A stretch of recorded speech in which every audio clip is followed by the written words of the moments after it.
Okay, I'd like to call the meeting to order, Monday, July 6th, 2026 at 6 here at the town hall. Need a motion to adopt the agenda. Any changes? If not, do I have a motion? So moved. All in favor of adopting the agenda for July 6th? Aye. Any opposed? Approve the minutes of a regular meeting, June 15th.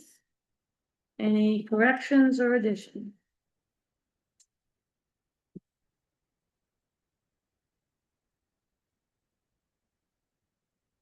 I didn't have anything, I thought they were fine. If there's no comments, do I have a motion on accepting these minutes?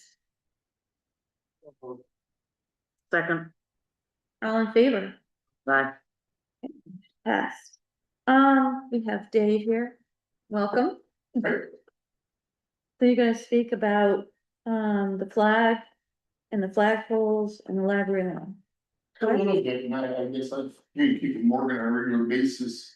First of all, for those who don't know me, I'm Dave Culver, and I'm president presently of Grafton Improvement Association. If you're not familiar with that, it's been around in Grafton since 1919. Its original mission was to help veterans and preserve memorials for veterans of war, et cetera. It's expanded to be just kind of philanthropic and help wherever we can.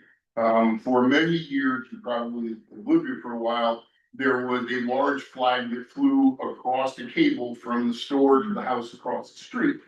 And Lord, 5-6 years ago, even more than that, a logging truck clipped it and pulled it down. Well, the owner of the house across the street, we're not mad at him, but rightly so, said, you know, I really don't want that flag hanging off my eaves anymore for obvious reasons. So we've had this beautiful 19-foot by 13-foot flag wrapped up in a box for 5 or 6 years, looking for places to put it. The last thing we were looking at was from the fire barn across the street, erecting a new pole in the library at the corner there. It really came down to the Wyndham Foundation being hesitant and saying, you know, we can do it as long as GIA covers all insurance and all damage if anything goes bad. And we're like, we really can't do that. So we're kind of back at square one. And last meeting, we got many ideas, so this is not like, this is what we're gonna do, but I want to kind of explain where we're at and what's been going on. Scrapping the idea of doing something permanent with this flag and doing something with the, if you know Max Brown came up with the idea. We own the ball field behind the inn, and there is an old pine tree that some think is a flagpole out in the middle of the outfield. But if you get close, you can see all the pine branches are still on it, most of them broken off. And there's been a flag on it, but it's not lit at night. Nobody takes it down when we do put it up. And so the thought was, you know, we want something to really stand out. So maybe not the flag we got, but a bigger flag in the library.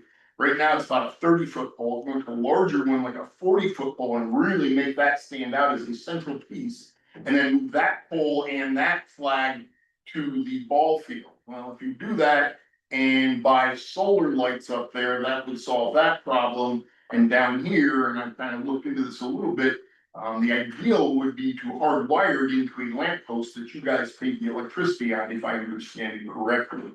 You also own the library, if I understand that correctly, and that's a little weird because the municipality thing, and I don't know. Obviously, Bill Kearns has a pretty strong opinion about that. And I actually went to the site and did the math. It would be about $50 a year if you want to know how much it costs to run the electricity. And then I've done some research. It's not the final idea, but I looked, it comes out to about 21 grand. It'd be classy, it'd be right, it'd be a great long-term solution. We don't have that kind of money. I'm not here to ask for money from you. We would probably do some fundraisers and do something if this kind of idea went forward. But then we started talking, is we're gonna do something that magnanimous.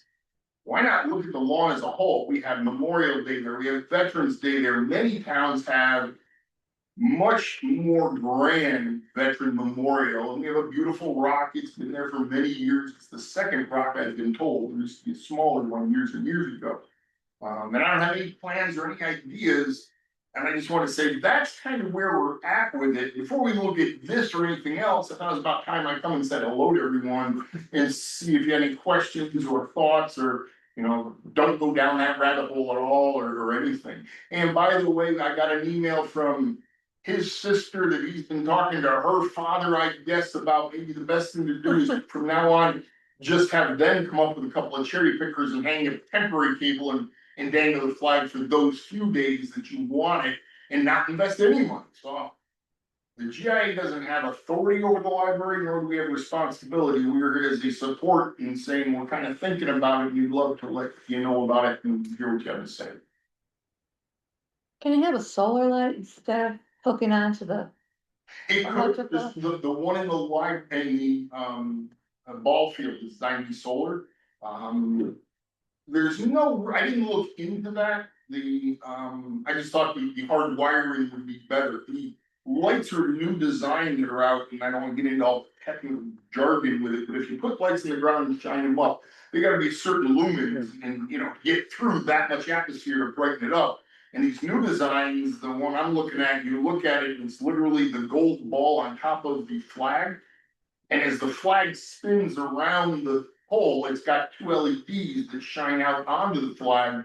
So it meets all the federal ethics stuff. And it doesn't create a spotlight effect by the time it hits the ground, because it's a very low lumen effect. Because you don't need the high lumen, because it's all the way up there. And so I thought it's kind of cool. But yes, solar could be done there, I suppose. I've not looked that far into it. I talked to a guy over in New Hampshire that has a flag company. He says, come over, further talk, but I'm not gonna there until I know what you guys are thinking. no, Yes, yes. I tried to go with solar, right, Ken? The problems we've had with the electricity on it. Yeah, I was gonna say, I think in past history between you and John knowing those lamp poles, according to Green Mountain Power, it's like so tough. They're grandfathered in and they're a nightmare. That's why I mentioned solar. That's, I mean, that scares me. I like the assumption that 120 volt is probably better. But it doesn't mean it is. I mean, probably I need more research may find out there's no difference between the two and they work just fine either way. I don't know yet. So I was curious how you came up with that figure of 20,000. Oh, that's for the whole project, not the lights. that's both projects, yeah. The flagpole alone is 15 grand. Really? Yeah, because it's an internal cabling system, because they say that like the flagpole, you really don't want an external system. Because they make an incredible amount of noise with the ropes hitting the pole with the wind. Oh, Which, okay, I'm not saying that's true, that's just something I read online, it must be true, it's online, right? Pretty sure. So, Yeah. yeah, I don't know if I need this on, probably not. I have a comment just on the ball field one. I think, was it you that went out and put up the flagpole before the 250th bus? Was that? On the lamp poles, sure. Oh, somebody went out and put a flag on the flagpole in the in the ball, library, in the ball field. No, that wasn't. oh, I think it was Max Brown. Oh, it was, okay. Max is- 'Cause he takes charge. It hasn't been out there for Right. as long as we've lived here for coming up to 6 years, and there has not typically been a flag there. So it was just since the parade and everything last week. You can be on a regular basis, like baseball. Yeah, and arguably hopefully there'd be more participation in the ball field, but realistically, it's a pretty empty, beautiful spot, a lot. So considering that in terms of investment and things like that, whether it would be a permanent fixture, whether you'd spend the money in making it a permanent fixture, that's just my observation. That's a more central town location, so if I were, I don't know, I think I would support certainly solving your library problem, your library quest, perhaps.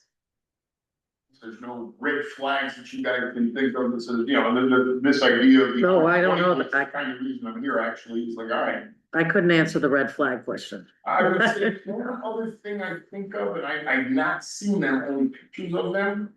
Is the 120 volt one at the top of the pole, as I said earlier, has a gold sphere with two LED lights that shine in the flag as it spins. The one that I chose, and I've not done a huge amount of research, for the one out in the library that is solar, is about this big in diameter and simply shines down all the way around. And solar panels are on top of the unit, and it mounts on top of the pole, if you will. It's like a spherical thing.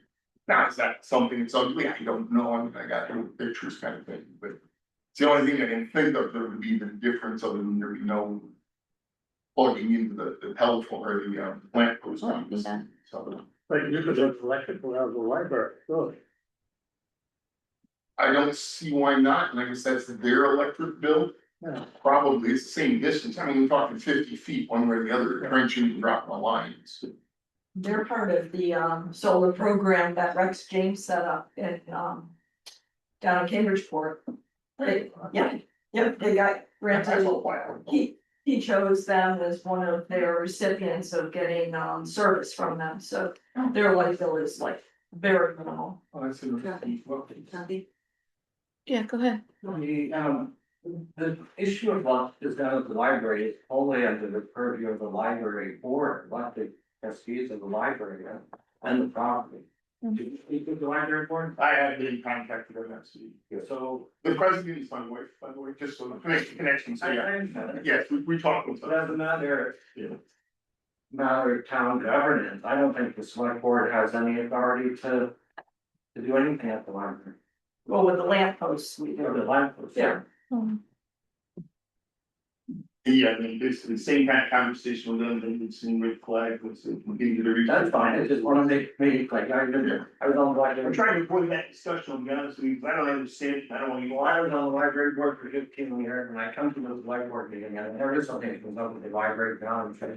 Remember, I am always, a supporter of the library's board's authorities. I think that's very important. It should be recognized by the select board. Oh, thanks for bringing that up. Eric?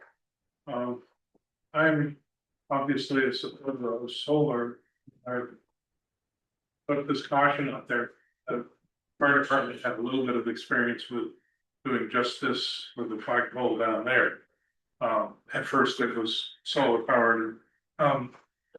Solar is not always equal depending upon how it's designed. There was too little a collection surface and too little storage for the choice that was made down there. That's basically why now there's a little LED spotlight on the side of the building that's grid powered. If done right, a hybrid of what Dave was talking about, a little two LEDs on top, and perhaps a battery down at the base and some kind of enclosure that's big enough to get you through dark periods. And a decent sized solar panel, which probably is on the order of 6 inches by 8 inches. It's getting close to the size of a piece of paper for collection. That has a chance of working. And if it works, you should, other than checking the batteries every once in a while, should never have a problem.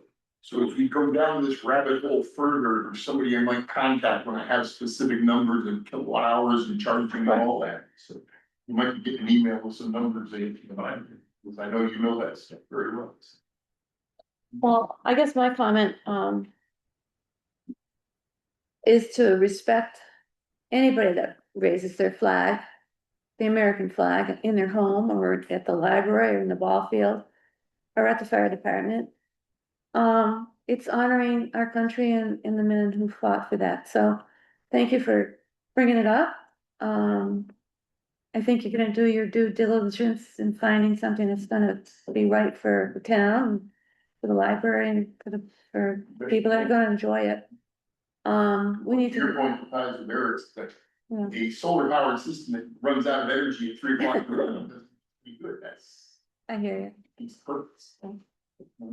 but I'm shocked at the prices of the flagpoles. I mean, we have one at our home And it was probably under $500, but it's beautiful still, and we have a solar light, but I guess you have to, Look at the same, how big does the pole have to be? I know. Under the flag we got now?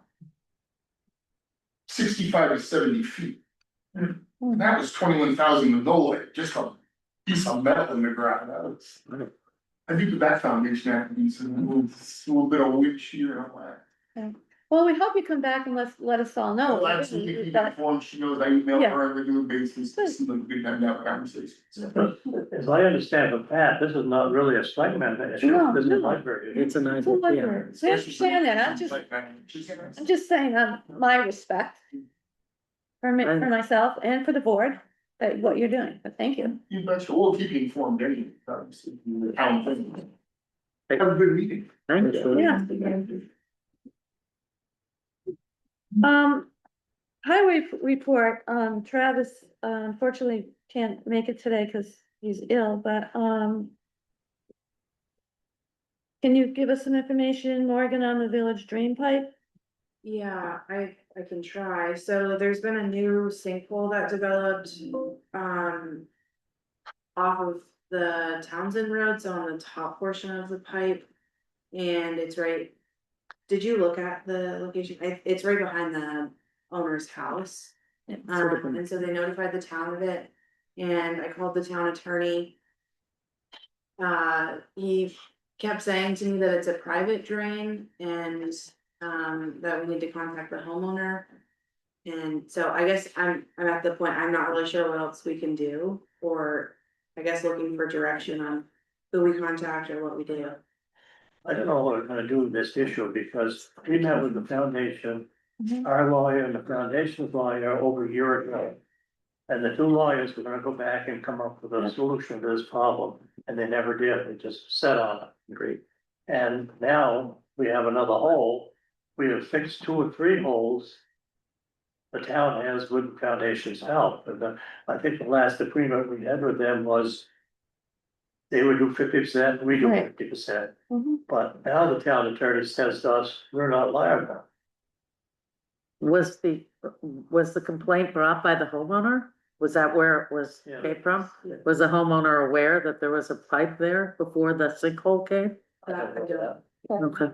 So it's on private property or is it Yeah, town right away? The house where Ed Woolen lived, before they bought that, they signed an agreement with the foundation that they were not liable for anything that happened to that point. But that's down further. So I have a question, you just said that the last time. The Wyndham Foundation said they would do 50%, or you guys agreed upon, Yeah, is until, that written anywhere? yes, It's in a letter. Okay. Yeah. As long as it's written down somewhere, then that's the way it probably should be. yeah, but that was gonna be in effect until the 2 lawyers got together and came up with something. And it never happened. They didn't. Well, if they hadn't come up with something, then it's still in effect. Yeah. Right? But our attorney says now, we're not liable. What is the address Well, again? then tell them to get together with the other one and come up with something. 87. It's, I wondered how- Ron and Vanessa, the Word House. Right next to Dave's. So it's right next door to you. It's in between them and, Vicky Patton, Oh, it's the one that just, in Mark Patton? yeah, the ones that just purchased, Okay, it's next to the red barn. There's two manholes there, that's the first Okay. one. so that's part of the the, village drainage system. yes, It starts at the ball field, goes all the way under, goes under Townsend Road, goes back by my backyard, under a school street and back to the Saxons River. So this is part of the network that the foundation put in decades ago, and now it's starting to fall apart. It's the big deal in the town, we're gonna have to figure this out. Because you can claim it's private property, but it really wasn't originally installed by a private. And, person, it was installed by an entity, namely the foundation. And it just seems to me that as this thing begins to wear out, which it is, the foundation is gonna need to step up to the plate at some level and say, what is our responsibility for this drainage system?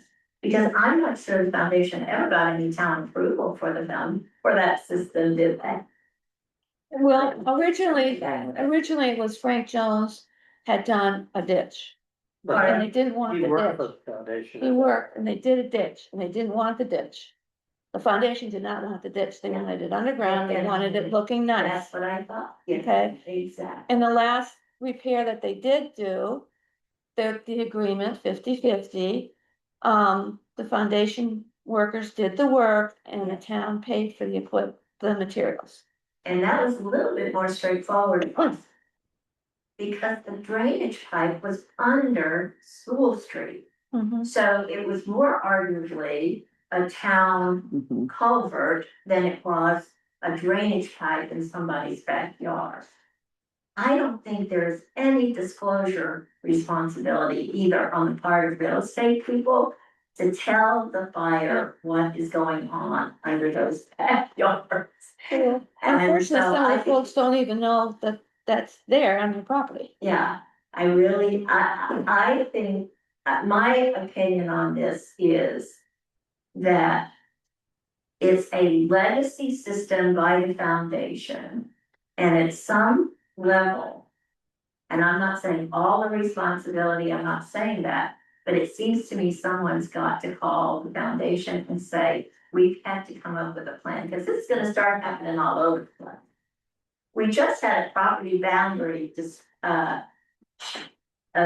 wouldn't call it a dispute.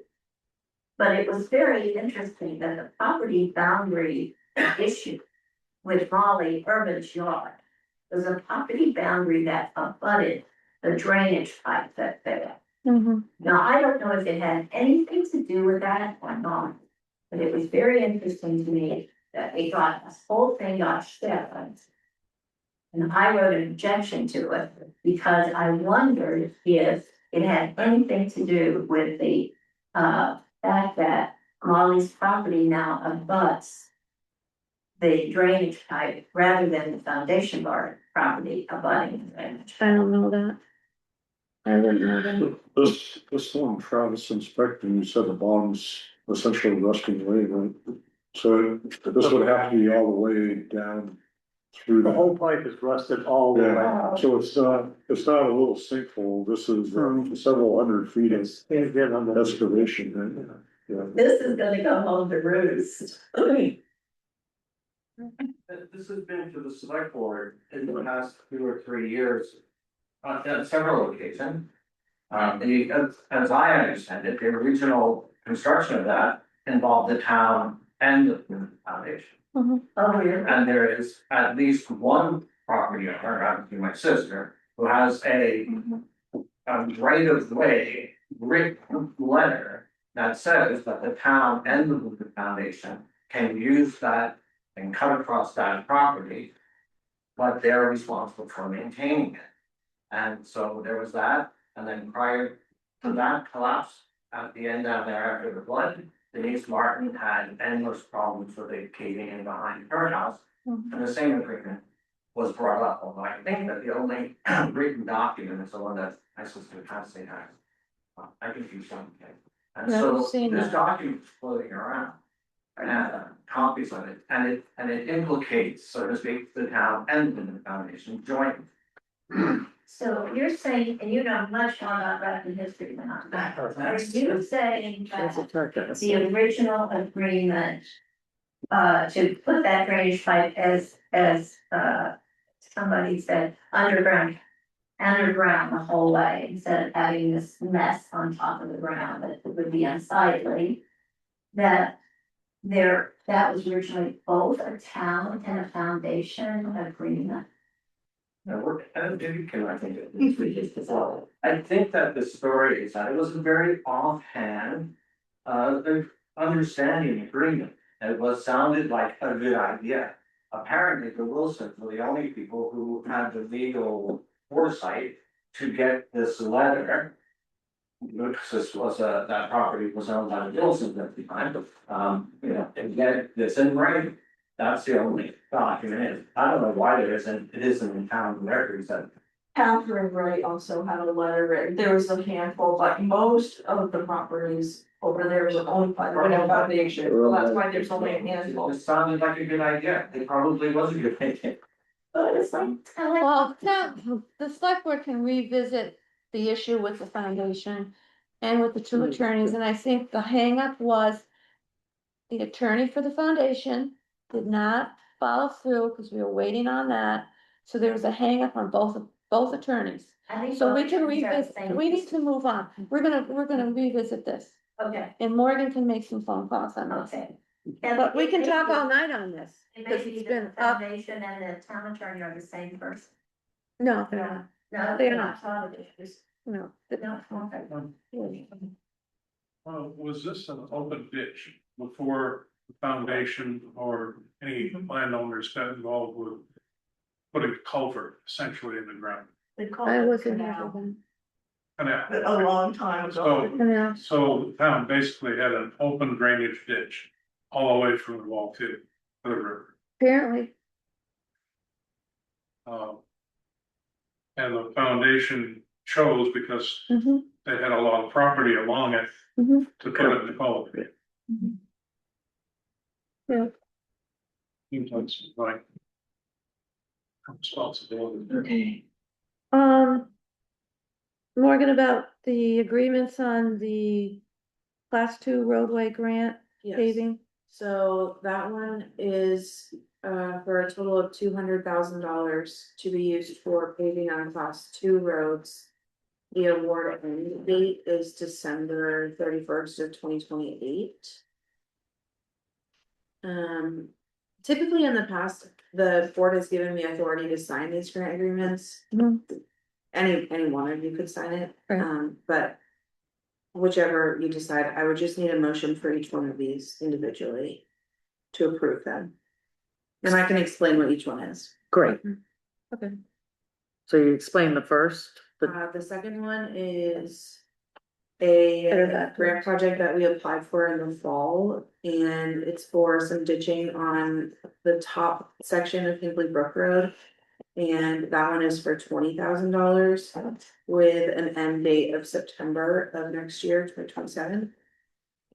And then the third one, the grants of need, that's a grant program that the state allots money each year to the town to work on MRGP road segments, so any ditching along that has any the streams that, you know, to help with clean water.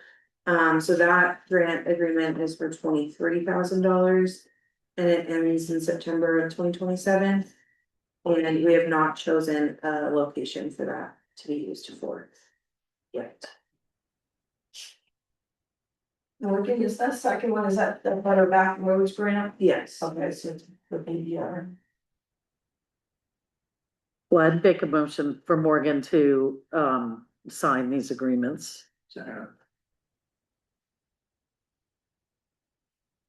Any discussion? If not, all in favor of the motion as read? Aye. Any opposed? Anything else under highway? He hasn't given me a formal report, but I know that they've been ditching along Stagecoach Road. Okay. And I know they have two grant projects coming up that are due at the end of September. One on 121 near the Wyndham Town line and the other on Carrot Hill Road. So I know he's prepping for that to start here soon. And did they get the parts for the mower? Is that running I now? believe so. Yeah, he was mowing today, so yes, it was. Right. And we had Yes, talked at one point about the grant money that is coming in, plus the budget for next year for paving. And then getting that out for next spring or summer. We're waiting for Basin to get back to us for the estimate on the village. Okay, so that's just pending for now. Yeah, I followed up with him again today. So Okay. hopefully next meeting we can have something. All right, thank you. Anything about on the trees? Was he gonna, Travis was gonna work on the trees? In the cemeteries. Yeah, Yeah, I was another thing. gonna update that under Okay, we'll do cemetery, but I that. can do that here if you want. We'll update it, cemetery then. Kim, clerk and treasurer, you got several things here. So the first thing we wanna do, most important, everybody's waiting, is to set a tax rate. And I gave everybody, the town budget sheet that was in the town report. Just so that you can, associate the numbers in the spreadsheet to come up with the municipal tax rate. And also to get, a lot of different eyes, so I'm not the only one picking out, the budget numbers. In case I mess up, there's another surprise, so we'll do that. If anybody would like to follow, I've got the thing over for them too. And this is the budget.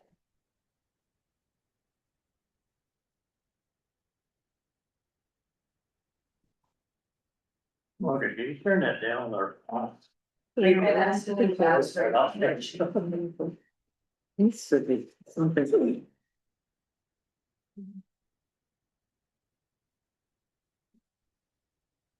Inflation.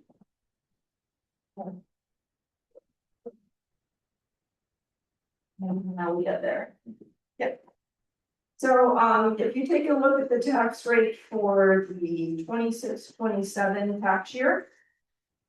And where it says town, what we're taking off of the budget sheet.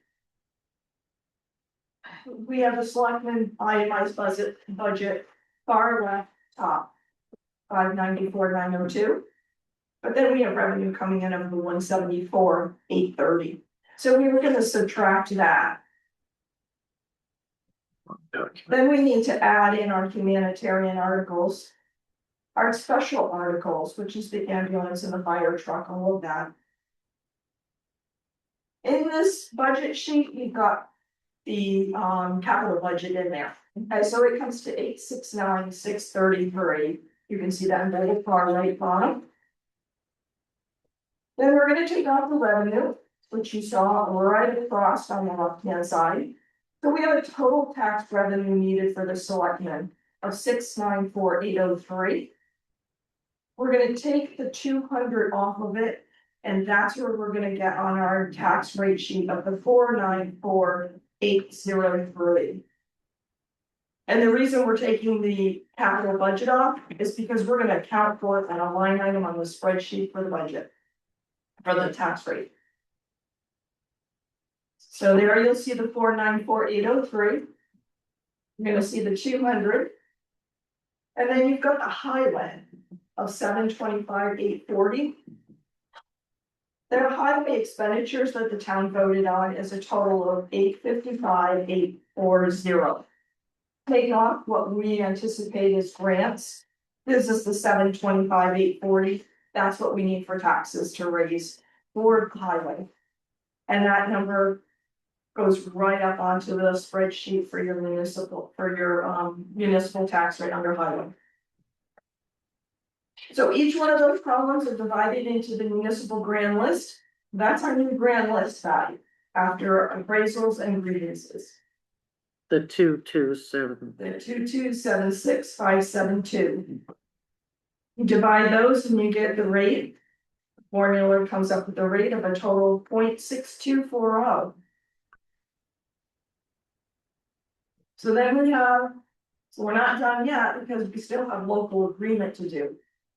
Local agreement is taxes that we vote on at town meeting to exempt municipal taxes. But you cannot exempt educational taxes, so somebody has to make it up, and it's the town that has to make it up. So we got the fire department and their new value. They would get taxed and divided by the non-resident education tax comes to the 4906.25. Town has to make that up. GIA, the Nature Museum and the Historical Society. We exempt them of the education, and again, they're non-resident. The veterans exemption. We have 4 veterans. And they have 40,000 exempted from their, right from their assessed value that was voted on 10 years ago. Their value is a homestead tax rate. So once you do your division on all three of those, our local agreement comes to 0.018. Add that to the above with the 0.6240, and we get the 0.6365 as the municipal tax rate. What was it last year? Last year, the municipal tax rate was 0.8924. So now you come down to the little square where it says education tax rate. The non-resident comes directly from the state. We have no say over that. That is 1.1555. Add the 0.6365 of the municipal, and their tax rate will be 1.7920. The homestead tax rate is calculated with the school board and the state ed. Correlates with our grand list, our student population, and our per pupil spending. They came up with 1.0685. Add our 0.6365 to it, and our municipal homestead tax rate is 1.7050. Last year for totals, I can tell you combined, homestead and non-res was 2.6059. This year we're 1.7920. Homestead last year combined was 2.4122. This year we're 1.7050. Wait, can you say last year's number again, 2.1? 2.4122. How did, the reduction for, why? We're at our reappraisal. Because We're our, now at 100%, and like Hardy, if you're on Hardy, I think you are, you can chime in to explain this probably better than I can.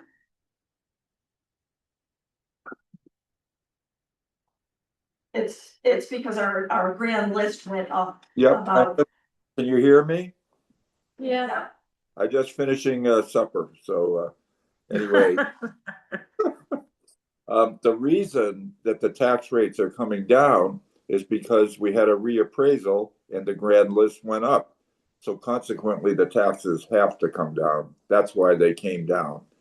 Now, I have been in contact with the state today because I believe there is an error in the homestead tax rate for Grafton. And I believe that error will be corrected. I have to talk with the business manager tomorrow because it appears that the wrong total education spending number was sent to the state. It did not include the additional $150,000 of surplus that we voted in Article number 4 and was passed by the voters. So that will have an impact on the homestead tax rate when it is corrected. And I think that will be worth about 7.85 cents. Are there any questions? Thank you, Hardy. This will also impact Athens because they have the same error that we have. So their tax rate will be changed, I believe, as well, homestead wise.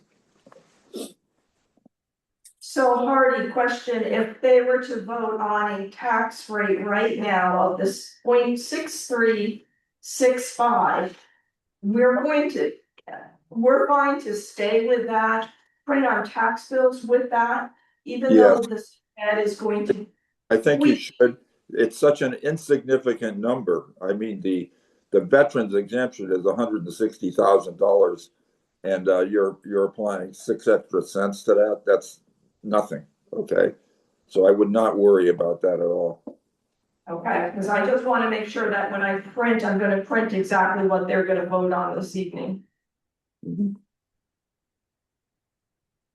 I would say prove what you have in front of you. That's my recommendation.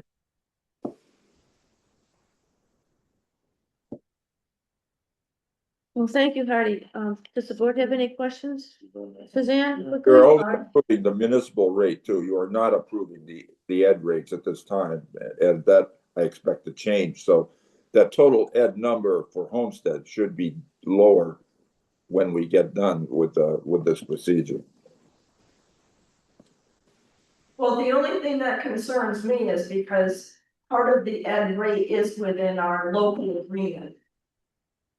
For the veterans, but like you said, it's gonna be such a minimal amount of change that we're better off staying with the 1.0685 for our veterans exemption. Yeah, I mean, you can calculate the difference. What's that? You could calculate the difference if you wanted to, but I don't think it's significant. And I wouldn't use I would, the number until we know for sure that the state agrees with it. So that's where we are. The state has said it's 1.06. I would use that number tonight. Hardy, do you have any idea when the state will come about and give us the right figure? I got to talk with Ed tomorrow. Well, thank you for doing that. Suzanne. Thank you. Suzanne? Thank you, Candace. I was just gonna ask, if you, just out of curiosity, help us understand why the mistake only happened with the homestead tax rate and not with the non-residential tax rate. Somebody got my budget number. What's the question? So I think you said the mistake was made for the homestead tax rate. Yes. So did the budget go correctly for the non-residential tax rate? They calculate the homestead tax rate and the non-residential tax rate based on the data that they get from the AOE. Mm-hmm. Okay. The town is only responsible for calculating their municipal tax rate. But we all have to pay the education tax as well as the municipal tax, unfortunately. Yeah, I get that. Okay, thank you.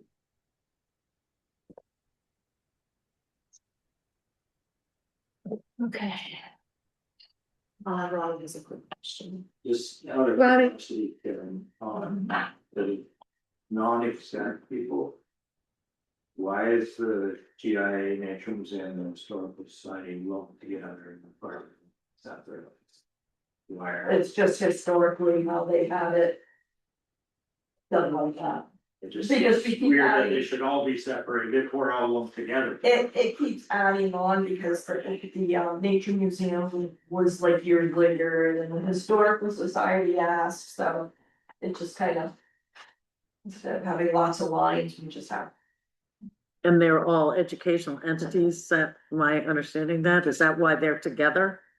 Fire department isn't an educational entity, they are, is that it? No, It's because nothing to do with it, we're exempting them from the municipal taxes. right? A local agreement, but we are not accepting them from the state won't allow us. No, I didn't mean that, but, or the reason we are exempting them is because of the type of service they provide. It could be. It's just slightly different than, Yeah.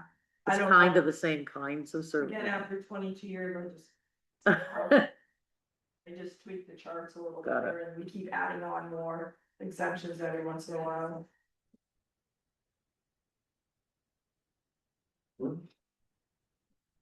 So you're looking for a motion from the board to, Yes, a motion to accept just the municipal, the 0.6365.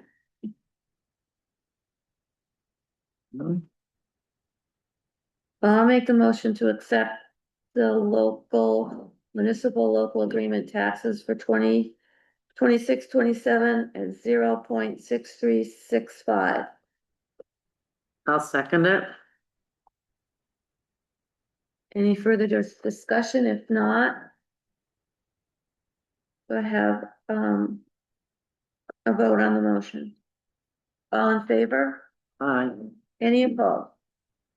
Okay, the motion passed. And I apologize for getting this to you late, but I've been holding off with talking with Hardy and trying to make sure we get the right grade.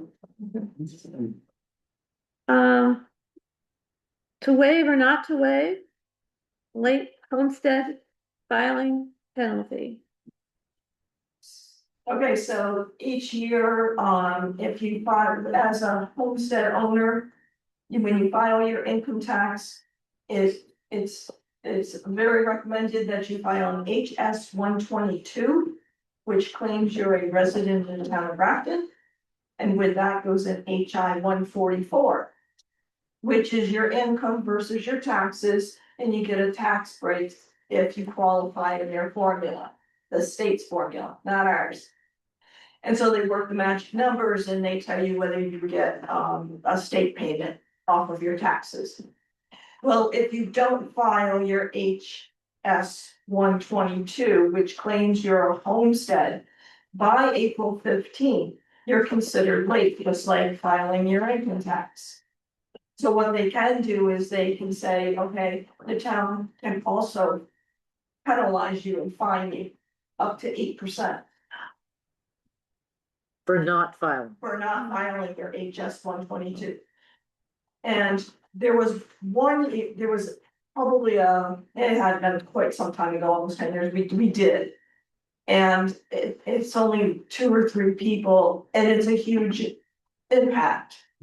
And after that, we just felt taxes, the board has had the opinion taxes were a burden. And so we have the option to waive it entirely. You can go anywhere from 8 to down to 1% if you wanted to. But historically, we've been waiving it. And it needs to be voted on every year. And I need to do it before I print the taxes.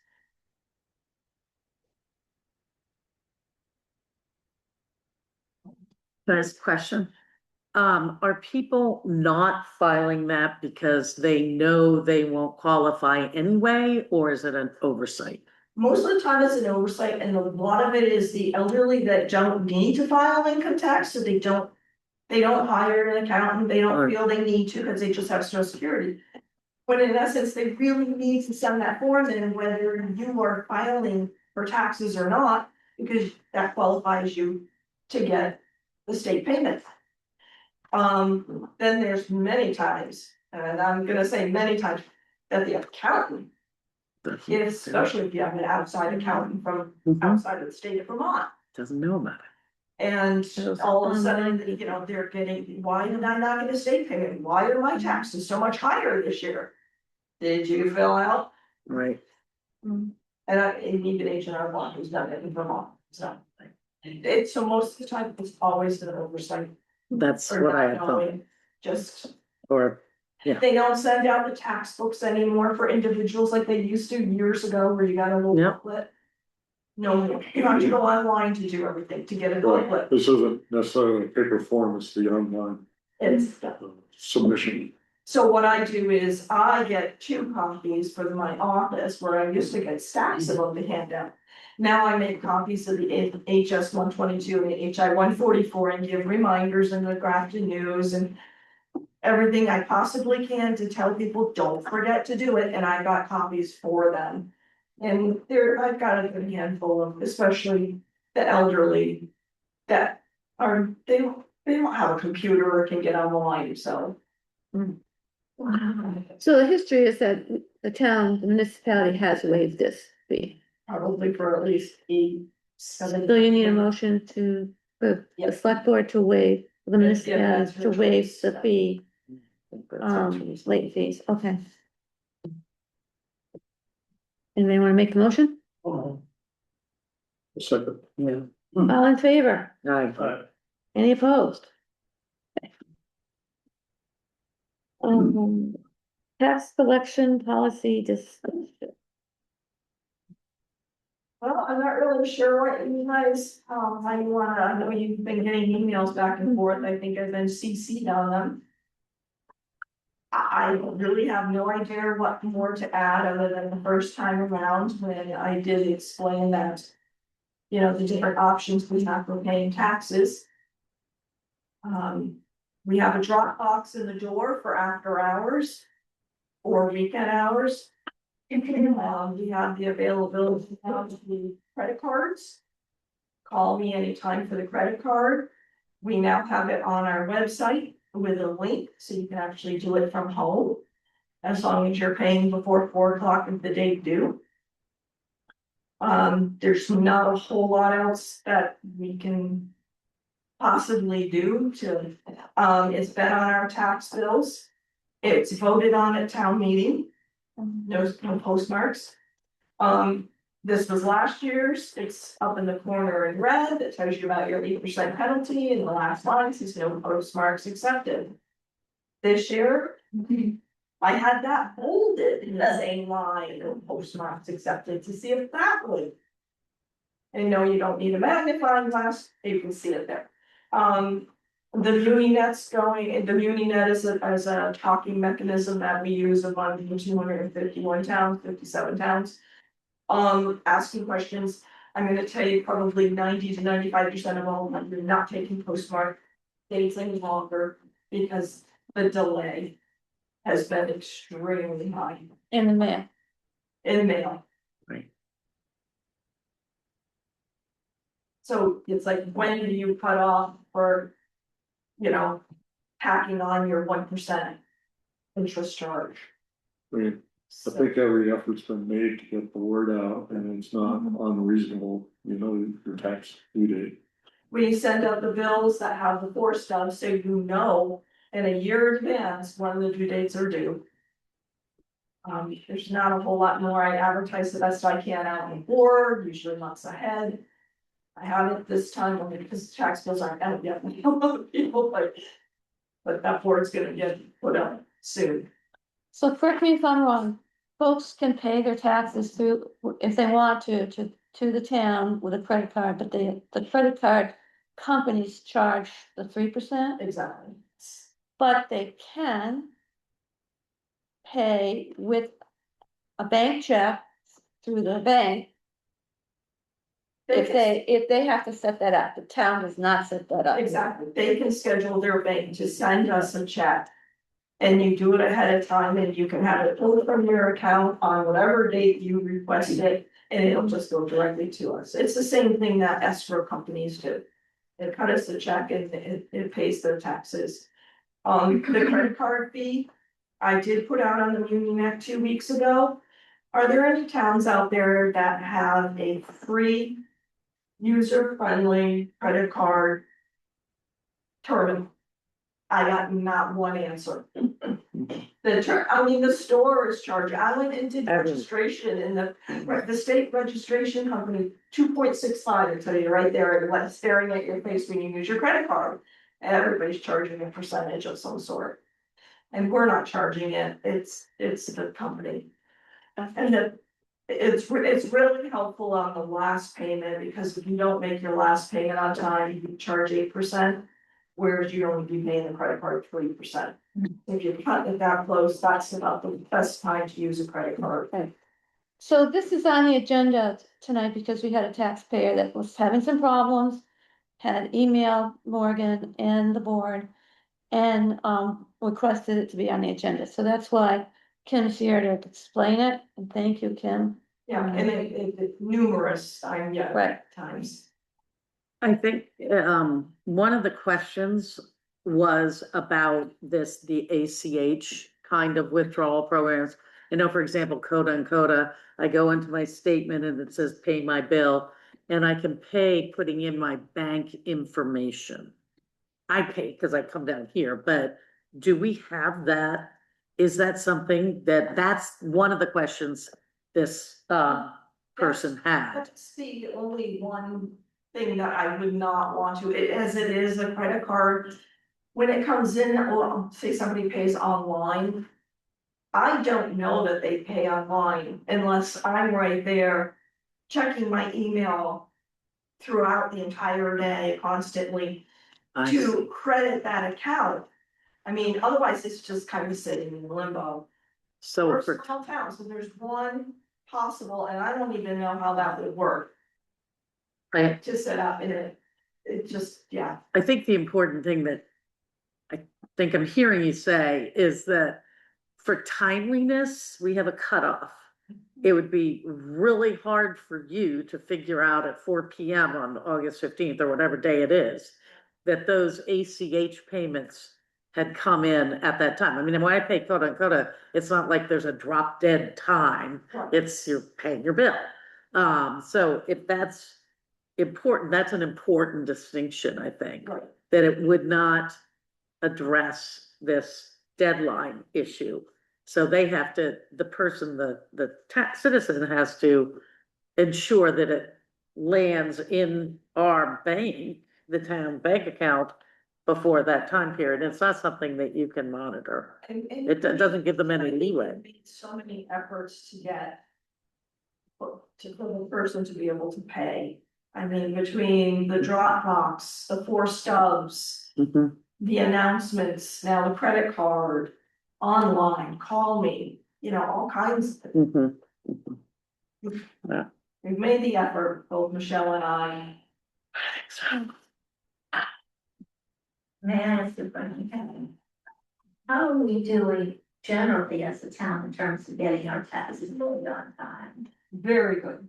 Very good. Yeah, I think we do get the 1%, but that usually is more at the end of the year. Michelle's got a really good handle on the delinquent taxes. But you'll find the delinquent taxes are usually, you know, playing catch up and then they'll start on the next year, but we're pretty good, they're pretty good on the 9 taxes. And then everybody's been adjusting to this snail mail. And it scares them, and they're saying, and they even say it's not just us, their mail will always get distributed through this line. Well, thank you, Kim, for all you do to inform folks. We do appreciate it, and I think they do too. Anything else? Kim? I'm hoping to print the tax bills on Thursday. So between Thursday and Friday and Monday, getting in the mail. Let's see. You'll see it in 3 weeks, right?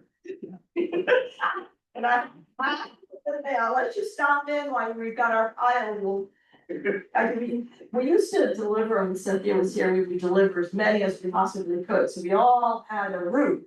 We Wow. actually did do that. Yeah, I remember that. You'll print it out expenditure report for us. I did. Yeah, bottom line, how much did we overspend? I have to tell you the truth, between the BOA and BCA, I've not looked at it yet. Okay. Would you please? Yep.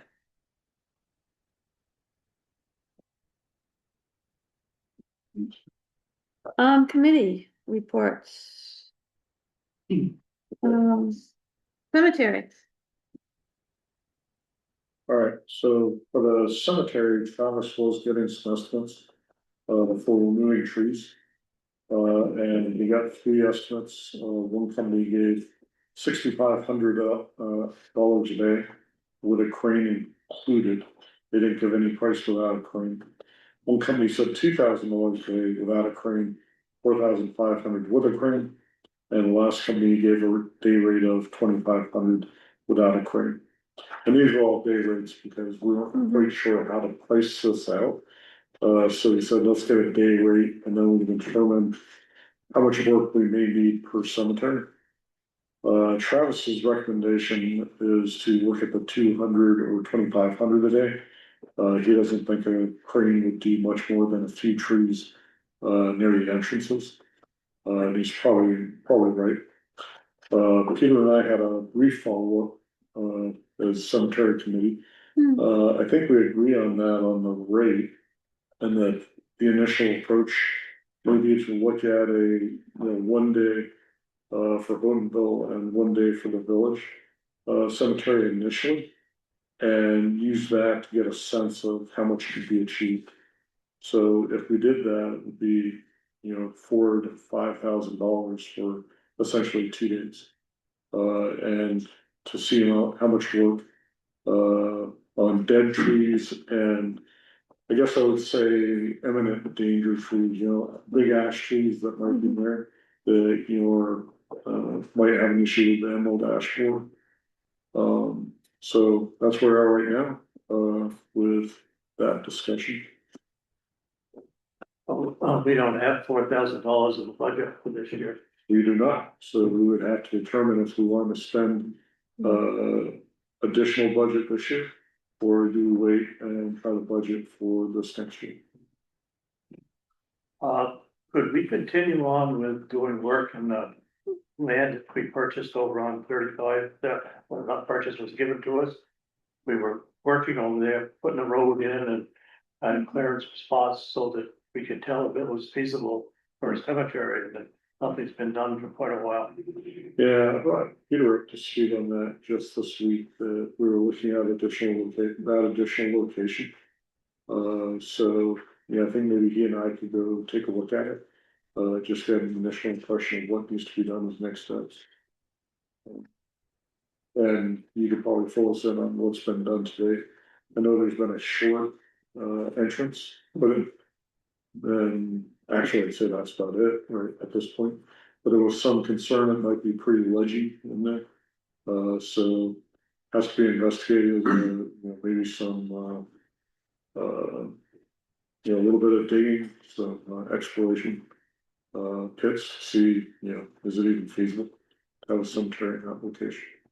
And you're talking about the land that was gifted to us. Yeah, pretty tough. But we're still online for having some folks, the forester do the logging. Right, they were supposed to look at that area and the land by the highway department. Right. Where are we with that logging? Do we know, Morgan? I said think he it's said he was August. gonna be here in September, but I can follow up and just double check. Yeah. That was maybe August, he said, or sometime fall. Yeah, you're probably right, So acknowledging that, we don't have any budget, for this, but it was a discussion, and a concern. There have been a couple of trees or large limbs that have come down on, those things. Right. That, have since, we've been able to do some work on that.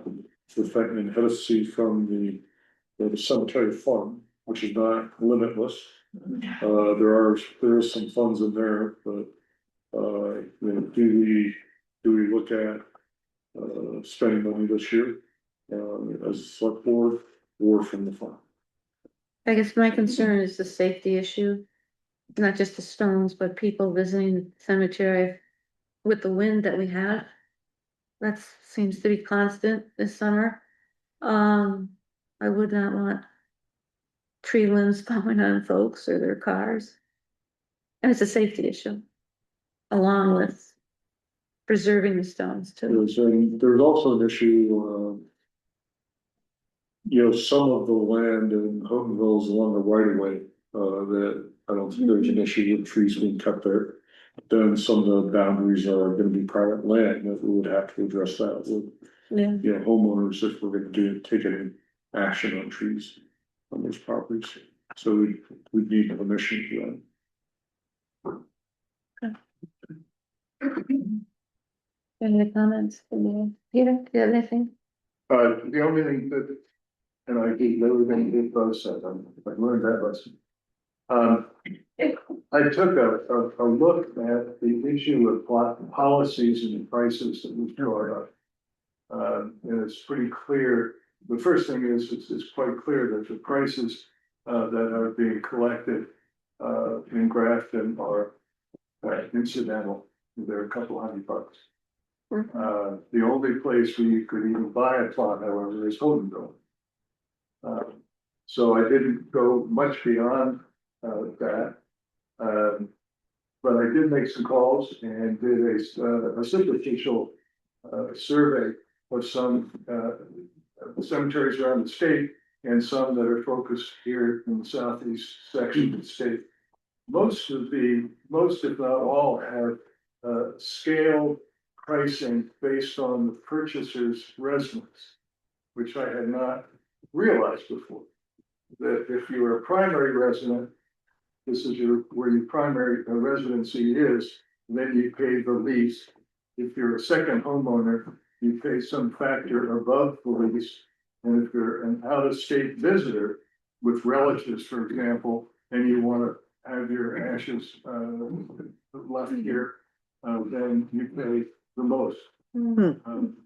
That's probably an interesting exercise, one that would be useful to explore with the broader section of the state. If there's only one cemetery where that applies, I'm not sure that it's certainly a pressing issue in my mind. there's another issue that, elasticity of demand. Does anybody really care? Would buy or not, whether it's for a casket burial or just an urn burial or a national burial. Whether or not you're paying $200 or $500 or $1,200. I don't think people tend to be that discerning. Don't know, I'm not aware of any scientific study that's going into that. The experience I personally had previously, people don't even look at that. They say, let's get a plot here, and how much is it? And they run a check. That's all. So we'll get back to that in the future, but unless someone else has an idea, yeah. We do charge for 150 for residents and 300 for non-residents. I didn't know that. Yeah, so we have two different prices. In the old time, Don Lawrence, when he considered a non-resident, meant you needed to be on the voter checklist. That's what his theory was for being a resident. Mine is if you were just to live here when I sell one. 300 would be for, say their relatives are there, but they're not living here, but all of their relatives are there, and so then they would be a $300 charge. Nobody's ever complained about whether it's cremation or not, because the way we have it, when you buy one plot for $300, you can put one full burial in it, and you can also put 2 cremations in that same one. So that means they can actually buy less plots, because you can put 3 cremations, or you can put 1 burial and 2 cremations, so you can put 3 people in one. 3 bodies in one. Yeah, I haven't come across anybody that questioned whether it's a cremation. All right. It would be great to have those wherever that is recorded. Yeah, we've got the cemetery policy, I think it's online, and I hand the cemetery policy out when I sell a plot and ask them to sign it and return it, that they've read it, and it also gives the dimensions, and it gives what kind of a stone they should have, or how deep, what they can plant and not plant, and when we're open and closed, those type of things. Has there been any endeavor to request people to pay some additional amount, not for the plot that they already own, but Perpetual care. yeah, the perpetual care. We don't require it, but we have maybe 2 or 3 people that'll send me $100 now and then for perpetual care. I think it's only been done. It was standard back a long time ago. For perpetual care people, and there's a list, but that was back in the 50s and the 40s.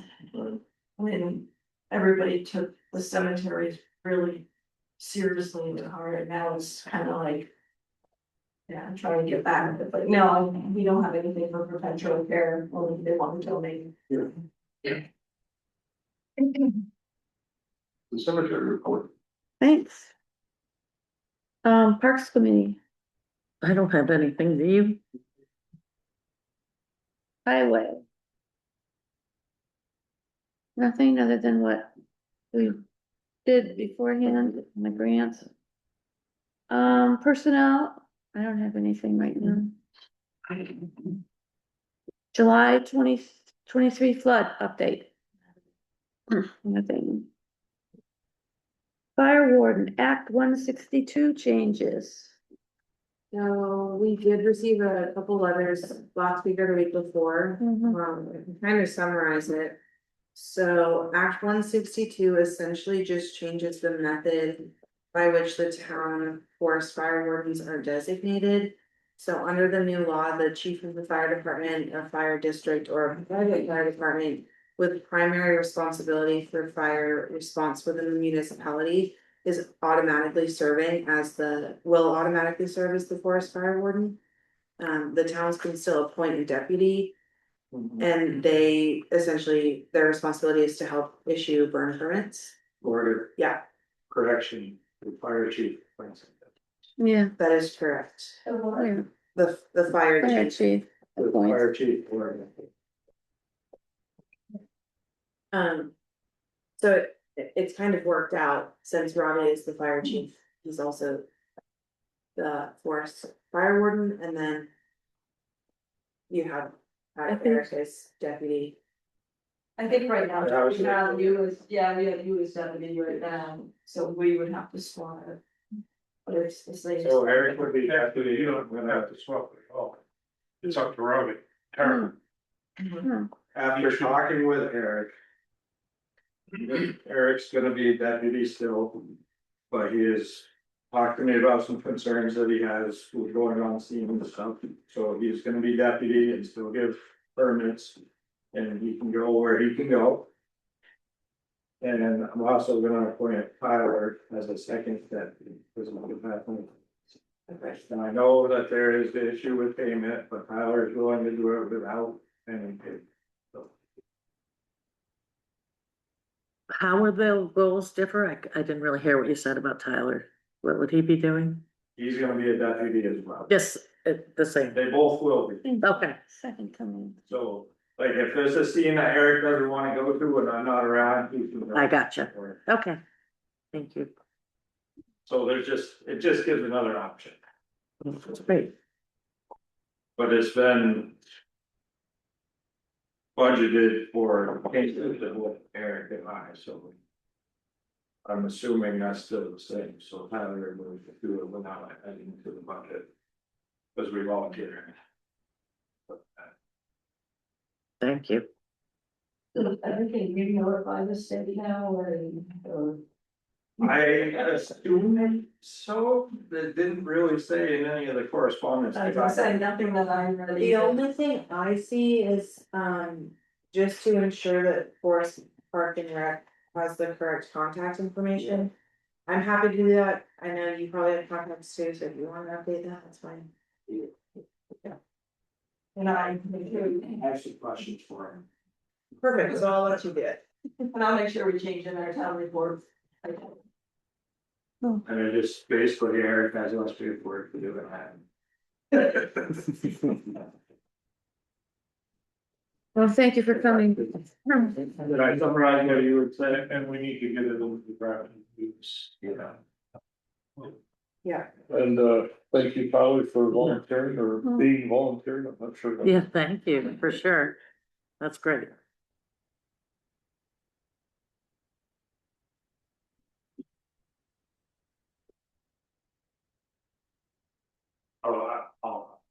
Thank you. Let me know if you need me to do anything.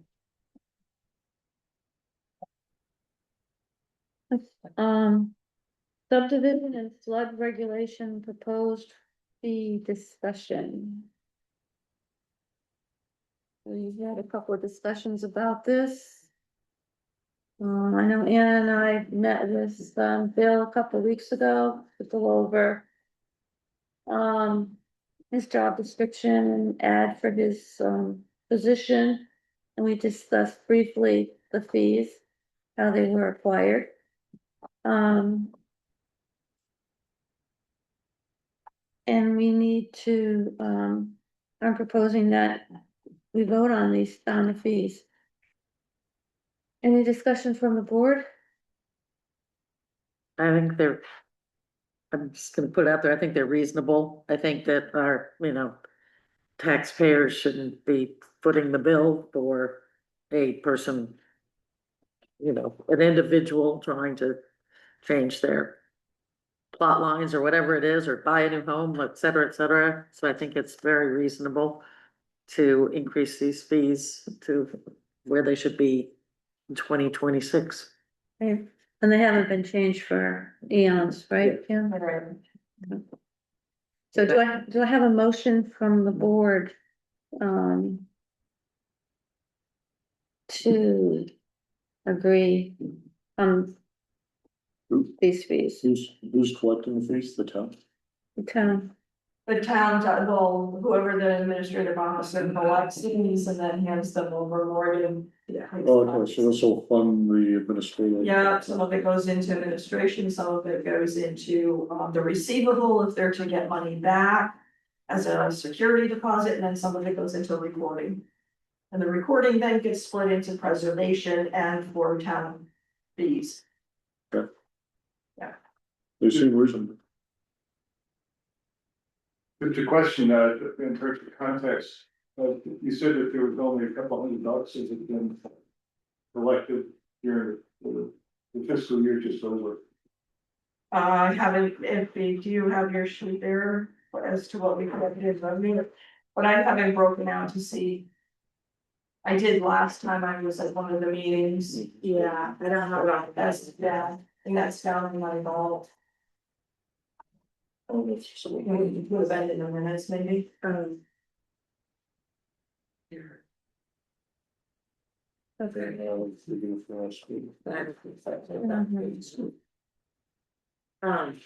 is that number on the revenue, would that include that excess weight permits fees as well? If you were to just to trade, well, I tried to use two separate numbers for, weight permits has a different revenue line, I know, and then permits have another, and then there's a receivable that. So like, if you give me $700 for, highway access, 500 goes in the receivable to give back when you tell me to. Got it. And the other 2 goes into permits. Okay, that makes sense. And there's so few that you can just bring up that line and then you can, oh, I know this one, oh, I know that one, I know what this one was. Yeah. Try to figure that out, why you did it. Okay. So last question on this for me, so the goal was still to try to join the revenue by the charges for permits with the level of effort expended to guide the development and advise the DRB for most of this, and occasionally to be able to make a decision just by the administrative officer. I would say so, yeah. I think that's reasonable. I mean, I don't think it's And of course, there's gonna complete. probably be a little extra revenue. Yeah, there's not a complete match. But previously. The administrative officer's salary, for example, was not being supported by the fees and there's, I mean. We have a lot of houses on the market right now for whatever reason and. There may be a lot more of this kind of thing and it's reasonable that we should be compensated. The town should be compensated appropriately. And it should not be the burden on our bottom line, our tax, our budget line. This should alleviate that. That's my feeling. Okay. Do I have a motion to, accept these fees? I'll make the motion to accept the proposed fees for subdivision regulations. I'll second it. All in favor? Aye. Any opposed? Motion's. And you said. I second it, yeah. You made You it. made it. I seconded it. For number 10, approve the change to the town listers compensation. I had a discussion with Kim a while back when we were looking at doing the fees for, or raises for the highway crews, and we included that the town listers had not been compensated for the last 3 years in a raise. So we agreed from this, was it $16 they were getting an hour to the $18 an hour. It was 1636 and we did it in a executive session, Yeah. but we didn't, probably my failure to correctly record it. If we. It have a was, vote. It was. to concur with the new budget coming up July 1st. And so we wanted to, today, I'm gonna make sure we got that we're approving the change. And it was for the listers to be compensated. To $18 per hour. 18. 6. I All right. So moving forward for the next payroll, we've done one payroll already. Next payroll is the 20th of July. Is that when you want me to change their rates? Yeah. Okay. Smart. Yeah, agree with that. So I do need a motion to approve the change that we had for the town listers. All those in, Um, oh, I we need need to- a motion. and I'll make the motion to increase the rate for the listers from $16 to 18, starting in the next July July. 20th is the next one. 20th, April. 1636. 1636 it was. Sorry. 1630, okay, 1630,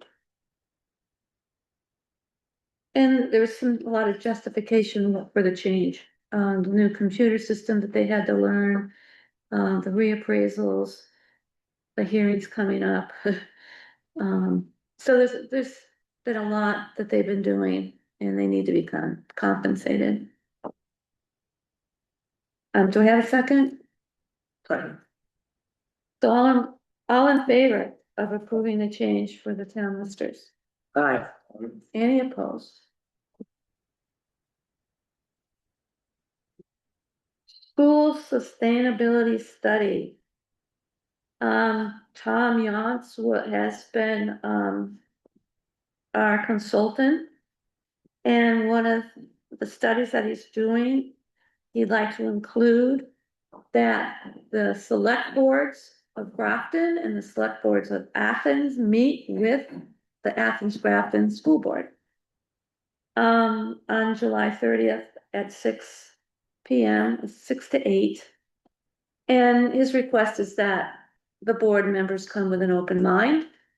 And he may ask questions, but of us, and just answer them as honestly, as you can. Is there an agenda or a list of questions? I can ask that, but it's basically come to the meeting, meet as the three boards meet.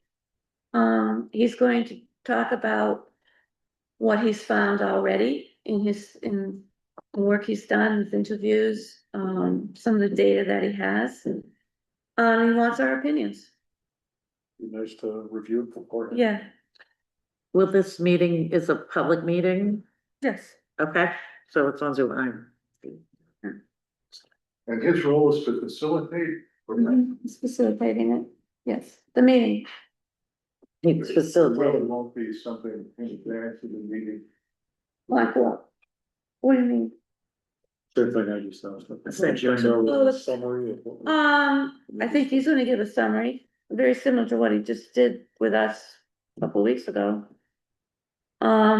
We asked questions of him, he told us the information he has, but I can reach out to the superintendent as to any specific questions that he may have. But Agenda. his comment was come with an open mind. Was his comment. So, I'm gonna leave it at that. Suzanne? Yeah. I wonder, Kathy, if you would just say a couple words about the distinction that Dave, the consultant, is making between the school board meeting with 2 select boards and a separate meeting for public discussion, community forum. Because I think one of his points was that it will be at the community forum, the opportunity for the public to make more comments and ask questions of him than the venue of the 2 select. Oh, that's right. Here, yeah, Right. thank you for my Yeah. correcting that. Yeah, He kind of wanted the boards together to talk openly, about, the school, the community, what are our next steps, the do's and the don'ts. And to help us move forward with it and not have one opinion, be the center of the discussion. It's everybody's input. So he gets a viewpoint of what the board's doing. Which we'll have the community forum. He's got 2 other ones this month, 3 other ones this month with the parents, with community members, and with parents that don't have kids in the school or are homeschooled. So he wants everybody's input. How about faculty? Or staff, He's already done that. okay. He spent a day at the school interviewing teachers, doing a lot of observation. And got a really positive feel for what's going on in our school. And I think you Kathy? can. Oh. Yes, go ahead. Can I ask a question? Are staff attending all of these meetings that are being held? In particular, the principal, is she attending all of the meetings, do you know? I know she wasn't at the last one. Okay. Good question. We have had community members come as the public. I've not had teachers come to any of our meetings, so. You mean they just happened or that they were not asked? I don't know if they were asked, but it's a public meeting, they could. Oh, so these are public. meetings. They're all public. I don't see their names on the Zoom link when we have a meeting. But I can try to address that with Angela. Okay, I'm just curious, because the way it was worded, the flyers that I got from Andy, it sounded like she was at all the meetings, so I just wondered about that, that's all. But thanks. Yep. Any other business? Oh, I'm sorry, Eric. I'm curious about this meeting is requested between select boards and this consultant. A consultant requested it. Okay, and the public is excluded, or can the public come and listen? The public meeting, they can listen. Yeah, okay. And even though the public is not invited to participate, at least they can be as an observer to what's going on between the I boards. believe so. If not, I'll let you know. Important. Yeah. There will be a separate community forum for that purpose. That's So okay. there will be an opportunity for the public for our citizens to directly communicate with the school board and me. I think it's in August, isn't it, Kathy, August 6th, something like that? The date has been set, I just. It's in the Grafton News, all the Yeah, dates. There's several. Public comment? Eric? I'm here tonight with a metaphorical 2x4 to smack anybody over the head that hasn't signed up, to take that 402. Training man. for and it's incident command system. It's really important for people in the select board position, highway department. If we can get them, maybe some of the school staff. I don't think they've been involved with this discussion at all yet. It is the basis for which a government functions during an emergency operation. And it's the 402 is different from what is taught to first responders. It's sufficiently different that I want to point out that first responders are taught how to work within the ICS system at an operational level and really drill hard into that particular niche. But that's only like 1/4 of the operation during an emergency. There are other things like the planning, the logistics, the financial. All of these sorts of things are avenues that you folks are going to involve yourself in and hopefully mesh like nice gears in a gearbox rather than sand. And understanding what the system is and how you work with it is what this 402 course is all about. I have been to one in probably 20 years, and if the timing works out, I'm gonna go back and get the refresher. It's always good to have an understanding of how the system's supposed to work for the flood comes or the ice storm, whatever this problem. I'm gonna ask Morgan to check into that. some dates. Yeah. So that we can attend. So- Yeah, Right, I mean, there was sort of a general survey sent saying, would you, go in the morning, the afternoon, Yeah, at night? and I got a lot of responses back, so I just need to compile those and figure out when majority. Okay. Attend, and then I'm working with, Vermont Emergency Management to have them host it here. So, Right. So will there be one date or, yeah. and could you, if you couldn't make that date, would there be a makeup? Somewhere else, I mean, you go somewhere else to do it or something? I can ask, it I was. mean, I think kinda that just would be for- hard, but, honestly, uh, Yeah, we can work with it. and Okay. see what- Yeah, it's likely that other people in the region, if they're made aware of it, will come to it as well. right. Is that a 4 hour? It is a 4 hour course, yeah. Depending on how many people, I think if there's an influx of people, it's probably gonna be a little bit longer. You did get my email Yeah. about Sullivan Powers, that's the Monday and Tuesday. Yeah.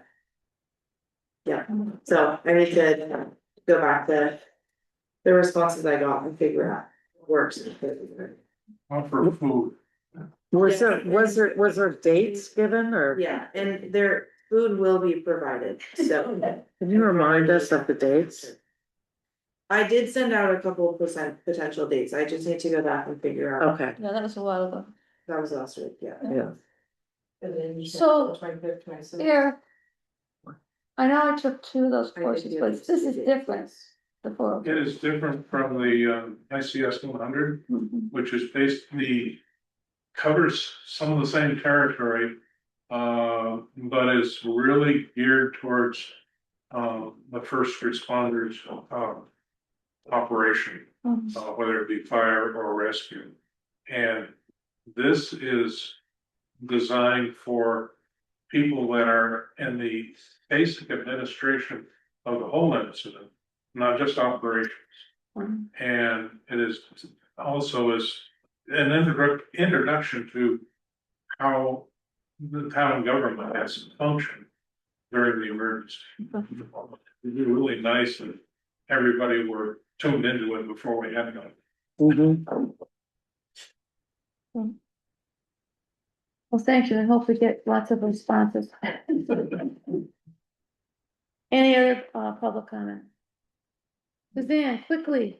Thank you. I just want to say thank you to the select board and to Morgan for following up so quickly to post development review board position and to post the administrative officer position with job description.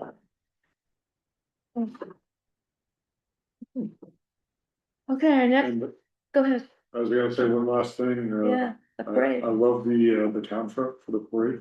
Ah, It was a great job, and Travis isn't here, but that was a nice job on the decorating and everyone that supported the I event. think they had fun doing it too. Yeah, yeah. they did a great job. They did do a great job. And everyone that was in the parade supported it, it was a lot of fun. A job well done by all. Great day. Next regular meeting, Monday, July 20th, 2026 at 6. And don't forget, July 30th, the select board members are welcome to come to this meeting at the Grafton School with the other Athens board. Meeting, Before you adjourn, I just mentioned that I may have a PCA meeting prior to that one, it'll be about a 15 form, just an informal one about, formality, where we're gonna hold the election on August 11th and who my ballot clerks and all will be. It'll be and do you have a date? it's gonna try to be just before you. Oh, July 30th? Well, 28th. Oh, our July 20 select board. Yeah. Oh, Oh, that's- Before your July 20th. Oh, okay. board meeting. so they have a motion to adjourn? So moved. Okay. Thanks, everybody. I really